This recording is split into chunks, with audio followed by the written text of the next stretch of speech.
What's going on, everybody? Just doing a lot of shooting today, a lot of videos, and this is a gun I am extremely excited to shoot. I've done a couple of videos on this already, but not shooting it.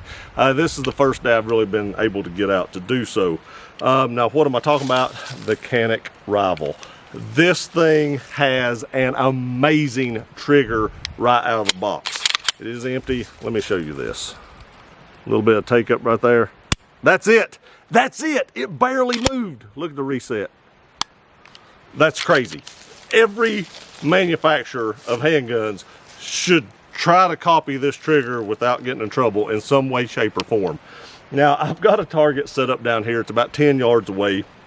I know that's not a crazy long distance, but I'm going to just right out of the box. I've never shot this. I'm just curious about what kind of accuracy can I get out of this right out of the box. It's crazy. This is the first shots. I do have an O-Light Valkyrie PL2 on it just to throw a light on it. I do like lights on the front of my polymer guns as a little weight, kind of equals out the gun a little bit and weight distribution, in my opinion. And I did put the mag well on this. Now, I'm gonna go ahead and quit talking because I'm excited to shoot this, and I just want to see what I can do. So, or what the gun can do. This is probably gonna shoot way better than I can.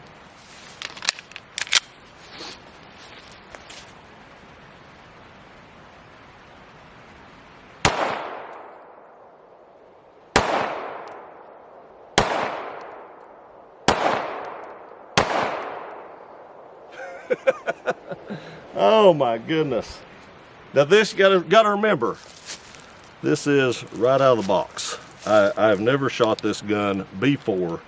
This is straight out of the box. It's a 5-shot group, and just kind of want to take you guys in there and show you what my 5-shot group is. Now, a little bit left, but wait till you see this. Straight out of the box. First shots, it's nuts. All right, I'm sure you all can shoot better, but look at this right here, and the light turned on. Look at this right here, just one hole, just one hole. And that's right out of the box. I mean, this trigger's good, but I can still get used to the trigger a little bit more. So let's put a few more rounds through it, because that's just amazing. I mean, that's amazing. This trigger is pretty awesome. It did have a little bit more recoil than I thought it would have. My glasses are a little dirty, but it did have a little bit more recoil than I thought it would have. I'm not sure why that is. I've shot smaller guns with less recoil. Nothing major. I was just surprised at the recoil out of the gun. Let's see what we can do.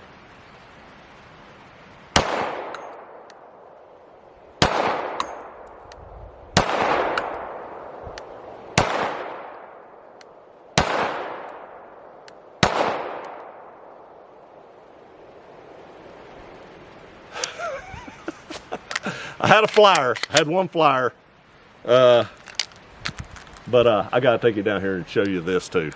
I gotta show you this. This gun is just simply amazing. I'm sorry about picking the camera up and walking around with it. I know it's bouncing around, but this is getting stupid. Look at this. Look at that. I had one flyer over here. Don't know what happened right there. That is like 4 shots in basically one hole. The gun is way better than me. The gun actually makes me look like I'm a pretty decent shot. Oh man, now I believe, yeah, the back sight can be adjusted. I am shooting a little bit high, but you can see that it's consistent. So I'm gonna put a few more rounds through it, kind of get the rear sight kind of dialed in for me, and then we'll be back and really test some accuracy. But I am shooting a little high, so I'm gonna adjust that. And then see how good we can do once we got the rear sights adjusted in for the shooter, because it's probably the shooter and not the gun. Okay, so I think I got it dialed in. I actually had to go down 2 clicks and to the right a couple clicks to get it where I wanted it. Now I've got a new target up there. It's the lower target, not the upper target. Upper target's where I was kind of sighting it in before. We're going to put about, I don't know, 4 or 5 rounds that lower target just to see if this gun helps my accuracy. Now, the magazine I'm going to be using is actually out of a TP9 SFX. It's the 20 round magazine. We're just going to see if this thing runs in it. I presume it will. because it looks identical to the Rivals magazines, other than it's got the extended base plate. But we're going to check it anyway to see how it does, and then we'll walk up there and look at the accuracy. Fluid.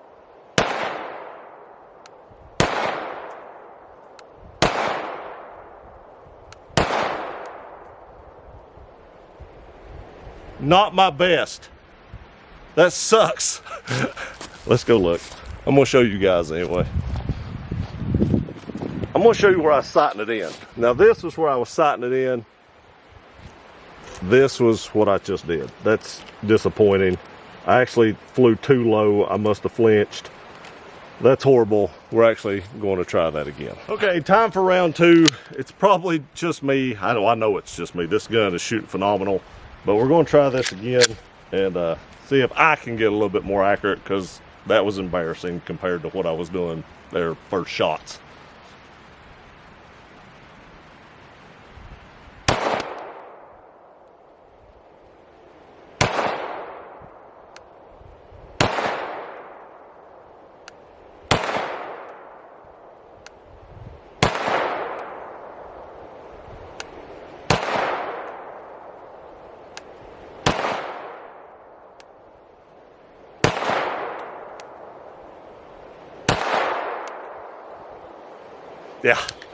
Yeah, that's way better. I did have a little bit of a flyer, but overall that is way better. Let's go take a look.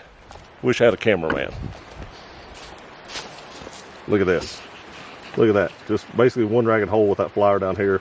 Had a little bit of flyer there, but out of all them shots, just basically one ragged hole in the middle. Let me go back over here, set it all up. I'll give you my final thoughts of the Canik Rival, but you can probably already tell. Okay, so I probably put about 50 rounds through this gun today in total, shooting on here, just sighting it in, just plinking around with it. Not a ton of rounds, but enough to kind of get a feel for the trigger. This thing has the best trigger on the market, bar none. This thing, even your misses, isn't even that bad. I mean, that shooting C I had over there was like a 3-inch shooting C. So even my misses wasn't more than 1.5 inches, because I was shooting at the center. I would hit the edge. It wasn't more than 1 inch, 1.5 inches off. So even your misses, this thing makes you look good. This gun will make you look like you're a better shooter than you are. I am, and attest to that. It did it to me. I am proof, because this gun definitely outshoots me and makes me look like I'm better than I actually am. I highly recommend this gun. I know a lot of people talk about Canik and stuff like that. I own 2 Caniks. I've never had a malfunction out of either one of them. I know that's only 50 rounds, but out of the 50 rounds, this thing felt amazing. I talked about the recoil a little bit earlier. The more I shot it, it felt a little tamer. I don't know why that is. Maybe I was just getting used to it. But it felt a lot tamer. This does have an optics cut up here, and there are certain optics that you don't lose your rear sight. Now, you lose the ability to make the rear sight adjustable with that plate that has the rear sight on it, but you don't lose your rear sight with certain optics. And other optics, you do lose the ability to have your rear sight, and that's a no-go for me. I do not run guns that I do not retain the rear sight on. So if I do decide to put an optic on the Rival, it will be one of the optics that fit the footprint that keep the rear sights. And I can't remember if that's Delta Point. I know Canik actually has like a Canik or something out now that's an optic, but I've heard hit or miss reviews on those. Mr. Guns and Gear, I think, had one that the first one died and they sent him a second one and it worked fine. So I probably won't go with that. I'd go with one of the other ones, just me personally. But as far as this gun goes, this trigger is amazing. And you cannot say enough about the trigger of this gun, because it is just way too good. And every manufacturer, like I said before, should strive to be comparable or in the ballpark of this trigger. I think my trigger pulled at right at 2 pounds, or just a little over 2 pounds. I can't remember. I pulled it the other day with a gauge, and I can't remember exactly what it pulled at, but it was really close to the 2 pound mark. Probably not something you'd want to carry at that, weight, but if I could get one with like a 4-pound trigger that had this over travel stop right here, let me show you why this does this. So you see this over travel stop kind of right here. When you pull this trigger, that's all it does. It don't go any further than that. And that's why this trigger, part of the reason why this trigger is so good. If you get a chance to shoot one of these, go shoot it, but I wouldn't recommend doing it unless you really want to buy one, because once you shoot one, you want to own one. I appreciate y'all watching this video. Please like, share, and subscribe. I love you guys and gals. We'll see you next time.